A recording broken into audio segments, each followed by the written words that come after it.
الحمد لله رب العالمين والعاقبة للمتقين والصلاة والسلام على سيد الأنبياء والمرسلين خاتم النبيين محمد وعلى آله وصحبه أجمعين اما بعد۔ میرے دینی اور ایمانی بھائیوں، بزرگوں اور دوستوں، پچھلے ہفتے یہودیوں کی مدینے میں ابتدائی جو تاریخ رہی ہے اس پر اور ان کے مزاج اور ان کی اندرونی سازشوں پر مختصر روشنی ڈالی گئی تھی۔ آج کے خطبے میں بعد کے حالات مختصراً بیان کیے گئے ہیں۔ پچھلے ہفتے بتایا گیا تھا کہ اللہ کے رسول صلی اللہ علیہ وسلم نے مدینے جانے کے بعد یہودیوں کے ساتھ بھی امن معاہدہ کیا تھا، جس کی وجہ سے یہودیوں کو ان کے اپنے دین پر عمل کرنے کی پوری آزادی تھی، اور یہود اور مسلمان دونوں مدینے کی حفاظت میں اور دشمنوں کے حملوں سے اس کو محفوظ رکھنے میں ساتھ رہیں گے۔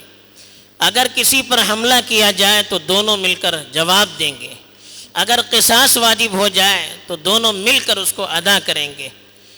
اس طرح کی چیزیں تھی، اور اس میں یہ بھی تھا کہ جب تک اس معاہدے پر عمل ہوتا رہے گا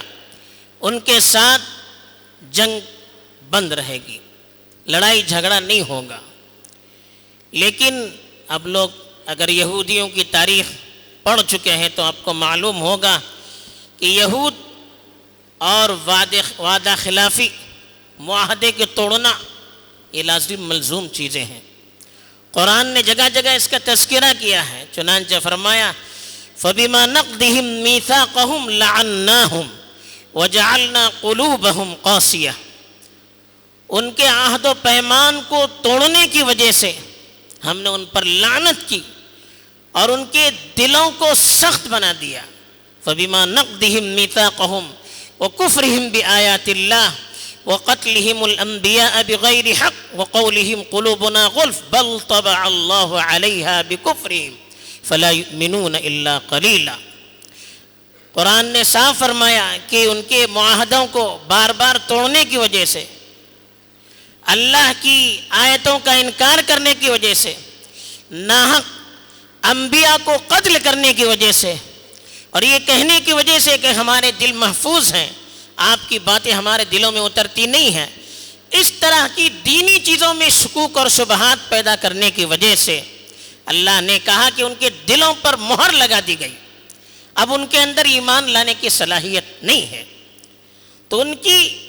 بار بار بدعہدی کی وجہ سے اللہ تعالیٰ نے ان کے دل پر مہر لگا دی تھی، اور گناہ کا اثر ہوتا ہے، آدمی جو گناہ کرتا ہے اس کی گناہ کا اس کے دل پر، اس کے اعمال پر اثر ہو کر رہتا ہے، اور خاص طور پر وعدوں کو توڑنا، اندرونی سازشیں کرنا، نبیوں کے خلاف سازشیں کرنا، اللہ کی آیتوں کے خلاف سازشیں کرنا، یہ تو اتنا بڑا گناہ ہے کہ جس کی بنیاد پر قومیں برباد ہو جاتی ہے اور محروم ہو جاتی ہے۔ یہودیوں کا بھی یہی معاملہ تھا، جب اللہ کے رسول سے انہوں نے معاہدہ کیا، ظاہر میں تو مسلمانوں کے خلاف سازشیں نہیں کرتے تھے، بظاہر کوئی حملہ نہیں کرتے تھے، لیکن اندر سے وہ مسلمانوں اور اسلام کو قبول کرنے کے لیے تیار نہیں تھے، اس لیے وہ اندرونی طور پر سازشیں کرتے تھے۔ ایک تو قرآنی احکامات میں کیڑے نکالنے کی کوشش کرتے تھے، جب بھی کوئی حکم ان کے مزاج کے خلاف یا ان کا جو عمل تھا اس کے خلاف نازل ہوتا تو فوراً اس کے خلاف پراپیگنڈا شروع کر دے، فوراً اس کے خلاف مسلمانوں کے اندر بھی غلط فہمیاں پھیلانا شروع کرتے تھے۔ اسی طرح سے مدینے میں چونکہ مکے کے مہاجر بھی تھے اور مدینے کے بھی اوس اور خزرج الگ الگ قبیلے تھے، اور یہودیوں کے بھی مختلف قبائل تھے، تو نسلی اور قومی بنیاد پر آپس میں تفرقہ مچانے کی وہ کوشش کرتے، ایک دوسروں کو توڑنے کی کوشش کرتے، ایک دوسروں کے خلاف کھڑا کرنے کی کوشش کرتے تھے۔ اور تیسری طرف جو نئے نئے مسلمان ہوتے تھے ان کے درمیان بھی شکوک اور شبہات پھیلانے کی بڑی کوشش کرتے تھے، لیکن چونکہ ان کا رسول اللہ صلی اللہ علیہ وسلم سے معاہدہ تھا تو رسول اللہ صلی اللہ علیہ وسلم سب کچھ جاننے کے باوجود ان کے ساتھ معاہدے کی خلاف ورزی میں کوئی عمل نہیں کرتے تھے، کوئی کارروائی نہیں کرتے تھے، اس لیے کہ بظاہر معاہدے کے خلاف انہوں نے اعلان نہیں کیا تھا۔ لیکن جب بدر کی جنگ ہوئی اور اس میں کفار کو شکست فاش ہو گئی اور وہ پوری طرح سے برباد ہو گئے، تو مدینے کے جو یہودی تھے ان کا اندرونی غیظ و غضب بھڑکنے لگا، اور اندر جو لاوا پک رہا تھا وہ ظاہر ہونا شروع ہو گیا۔ اب وہ لوگ مکہ جا جا کر وہاں کے کافروں کو ابھارتے تھے، ورغلاتے تھے، اور ان کے ساتھ اندرونی طور پر ساز باز کرتے تھے۔ اللہ کے رسول صلی اللہ علیہ وسلم کو خبر ملی تو سب سے پہلے یہودیوں کا ایک طاقتور اور مالدار قبیلہ تھا بنو قینقاع، ان کی طرف سے کھلم کھلا رسول اللہ صلی اللہ علیہ وسلم کے خلاف دشمنی ظاہر ہونے لگی۔ اللہ کے رسول کے خلاف اشعار پڑھ پڑھ کر وہ مکے کے مشرکوں کو ورغلانے لگے، اور مسلمانوں کو بھی اندرونی طور پر دبانے کی، مایوس کرنے کی کوشش کرنے لگے، آپس میں لڑانے کی سازش بھی کھلم کھلا عام ہو گئی۔ اللہ کے رسول صلی اللہ علیہ وسلم نے ان کو سمجھایا، ایک مرتبہ جمع کیا اور ان کو سمجھایا کہ دیکھو تم جانتے ہو کہ دین برحق یہ ہے، اور تم نے مکے کے مشرکین کا جو حشر ہوا اپنی آنکھوں سے دیکھ لیا، اب تمہاری عافیت اور تمہاری حفاظت اس میں ہے کہ تم اسلام لے آؤ۔ ان کو سمجھایا محبت سے، لیکن انہوں نے بجائے رسول اللہ صلی اللہ علیہ وسلم کی بات سن کر قبول کرنے یا خاموش رہنے کے، وہ کھڑے ہو کر کہنے لگے کہ آپ کیا سمجھ رہے ہیں، مکے کے مشرک تو نا تجربہ کار تھے، ان کا اور ہمارا آپ موازنہ کرتے ہیں، ہمارے ساتھ لڑیں گے تو معلوم ہوگا کہ جنگ کیا ہوتی ہے۔ ان کو کیا معلوم تھا، وہ تو کمزور تھے، اس لیے تم کو فتح حاصل ہو گئی، ہمارے ذرا مقابلہ کر کے دیکھیے تب معلوم ہوگا کہ طاقت کس میں ہے، جنگ کس کو کہتے ہیں۔ اب رسول اللہ صلی اللہ علیہ وسلم کو معلوم ہو گیا کہ یہ معاہدہ توڑ چکے ہیں، لیکن پھر بھی رسول اللہ صلی اللہ علیہ وسلم خاموش رہے، لیکن ان کی سازشیں چلتی رہی۔ دوسری طرف مدینے کی پاک دامن عورتوں کو چھیڑ چھاڑ کر کے ان کے خلاف بھی سازشیں کرنے لگے، بے حیائی کے اشعار کہنے لگے، اور کھلم کھلا مدینے کی پاک دامن مسلمان عورتوں کو بدنام کرنے کی سازش بھی کرنے لگے۔ ایک واقعہ تو بالکل سر عام بازار میں ہو گیا، ایک مسلمان عورت کسی یہودی کی دکان میں سونا خریدنے کے لیے گئی تھی، کسی طرح سے اس نے اس کا چہرہ کھول کر دیکھنے کی کوشش کی، وہ تیار نہیں ہوئے، اندر سے سازش کر کے انہوں نے ایسا کام کیا کہ اس کی سطر ہی کھل گئی۔ اب وہ عورت چلانے لگی تو ایک مسلمان نے دیکھ کر اس یہودی کو وہیں ختم کر دیا، پھر یہودیوں نے مل کر مسلمانوں کو بھی ختم کر دیا۔ اب اللہ کے رسول نے کہا اب انہوں نے معاہدہ کھلم کھلا توڑ کر معاہدے کے توڑنے کا اعلان کیا ہے۔ پھر اللہ کے رسول صلی اللہ علیہ وسلم نے ان کا محاصرہ کیا، تقریباً 15 دن تک ان کا محاصرہ کیا، پھر وہ سرنڈر ہو گئے۔ تو اللہ کے رسول نے کہا کہ بہتری اسی میں ہے کہ جتنا سامان لے جا سکتے ہو یہاں سے خالی کر دو، مدینہ خالی کر دو۔ تو وہاں سے شام کے علاقے میں چلے گئے۔ اسی طرح سے دوسرا قبیلہ تھا بنو نذیر۔ بدر کے بعد ان لوگوں کے اندر بھی جوش پیدا ہو گیا، ان کی بھی سرگرمیاں کھلے عام ہونے لگی، اور یہاں تک انہوں نے یہ کیا کہ اللہ کے رسول کے قتل کی کفار کے ساتھ مل کر سازش کی۔ کفار نے ان کو ورغلا کر کہا کہ اگر تم رسول اللہ کو ختم کرو گے کام تمام ہو جائے گا، پھر جو ہم مل کر کرنا ہے کریں گے۔ اللہ کے رسول صلی اللہ علیہ وسلم ایک مرتبہ ایک مسئلے کو لے کر ان کے پاس چلے گئے، تو ان لوگوں نے کہا کہ آپ یہاں بیٹھیے، ہم مل بیٹھ کر باتیں کریں گے، اور پیچھے سے کچھ لوگوں کو اوپر چھت پر بھیج دیا اور کہا کہ اوپر جا کے رسول اللہ کے اوپر بڑا پتھر ڈال دیجئے تاکہ وہیں ختم ہو جائیں۔ اللہ کے رسول صلی اللہ علیہ وسلم کو حضرت جبرائیل کے ذریعے سے یہ بات بتلائی گئی، تو اللہ کے رسول فوراً وہاں سے اٹھ کر چلے گئے۔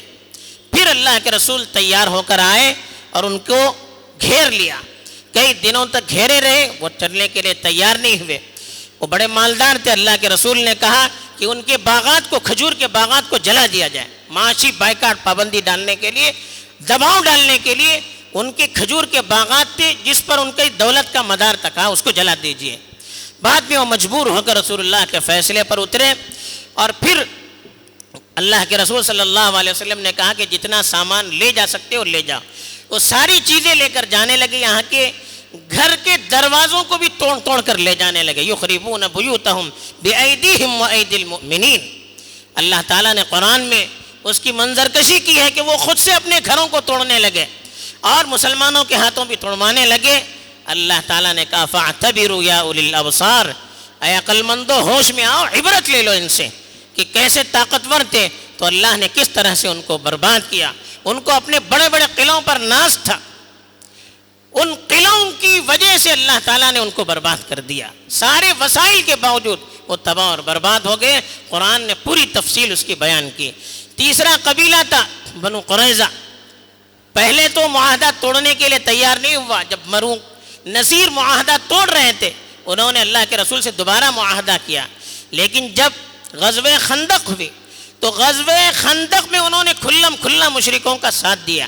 اللہ کے رسول صلی اللہ علیہ وسلم نے کچھ لوگوں کو بھیج کر ان سے معاہدے کو یاد دلایا اور کہا کہ دیکھیے معاہدہ مت توڑیے، ہمارا اور آپ کے درمیان معاہدہ ہے۔ تو جن لوگوں کو اللہ کے رسول صلی اللہ علیہ وسلم نے بھیجا تھا ان سے انہوں نے پوچھنا شروع کیا، کون ہے اللہ کے رسول؟ ہم مانتے نہیں، ہمارا کوئی معاہدہ ان سے ہوا نہیں ہے۔ تو اس طرح سے انہوں نے معاہدہ توڑ دیا۔ تو غزوہ خندق کے بعد اللہ کے رسول نے ان کا محاصرہ کیا، طویل محاصرے کے بعد وہ سرنڈر ہو گئے اور ان کو قتل کی سزا تھی۔ ان کی کتابوں میں یہی تھا کہ اگر کوئی قوم بدعہدی کرتی ہے اور صلح کے لیے تیار نہیں ہوتی ہے تو ان سے جنگ کر کے ان کو قتل، ان کے بالغ مردوں کو قتل کیا جائے اور ان کی عورتوں اور بچوں کو باندیا اور غلام بنایا جائے اور ان کا مال مال غنیمت سمجھا جائے، ان کی کتابوں میں بھی تھا۔ لیکن چونکہ قبیلے اوس سے ان کی دوستی تھی تو اوس والوں نے آ کر اللہ کے رسول سے کہا کہ اللہ کے رسول، دو قبیلوں کو تو آپ نے اسے چھوڑ دیا، ان کو بھی چھوڑ دیجئے۔ اللہ کے رسول نے کہا ٹھیک ہے، آپ کے سردار ہیں سعد بن معاذ، وہ جو فیصلہ کریں گے اس پر ہم اپنا فیصلہ کروا دیں گے۔ تو وہ بھی بیچارے زخمی تھے غزوہ خندق میں، ان کو لایا گیا تو اللہ کے رسول نے کہا کہ اب آپ جو فیصلہ کریں گے اس فیصلے کو ہم قبول کریں گے۔ وہ سمجھ رہے تھے کہ یہ ہمارے دوست ہیں، ہمارے حق میں فیصلہ کریں گے،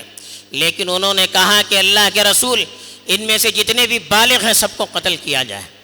جو عورتیں ہیں اور جو بچے ان کو غلام کیا جائے، ان کا جو مال ہے وہ مسلمانوں میں تقسیم کیا جائے۔ اللہ کے رسول نے اس وقت فوراً کہا تم نے اللہ کی کتاب کے مطابق فیصلہ کیا، یعنی ان کی کتاب میں جو فیصلہ تھا اسی کے مطابق فیصلہ کیا۔ چونکہ اتنی غداری، اتنی بدعہدی کی تھی اور مدینے میں اس طرح سے ہنگامہ مچا رکھا تھا، آج بھی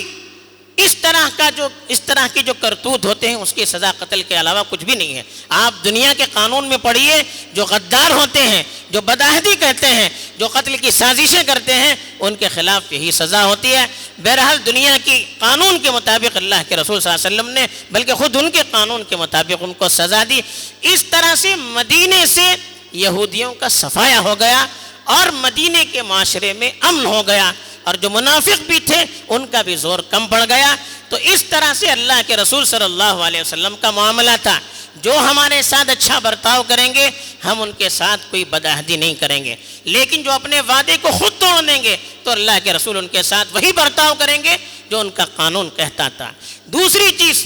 حسد، بغض اور نفرت جو یہودیوں کی صفت تھی، تکبر،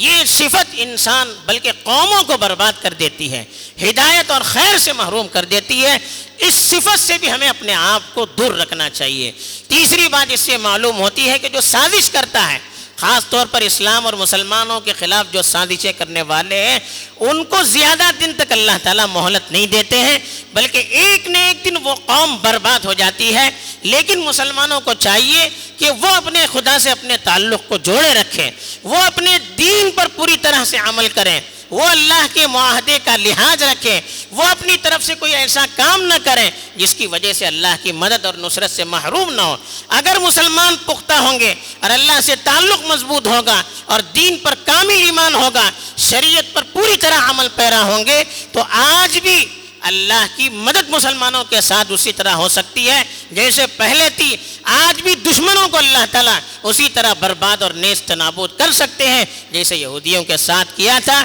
یہی پیغام ہے. اللہ تعالیٰ صحیح سمجھ عطا فرمائے. اللہ کے رسول کی سیرت کو سامنے رکھ کر اپنی زندگی گزارنے کی توفیق دے. آمین. وآخر دعوانا الحمد للہ رب العالمین.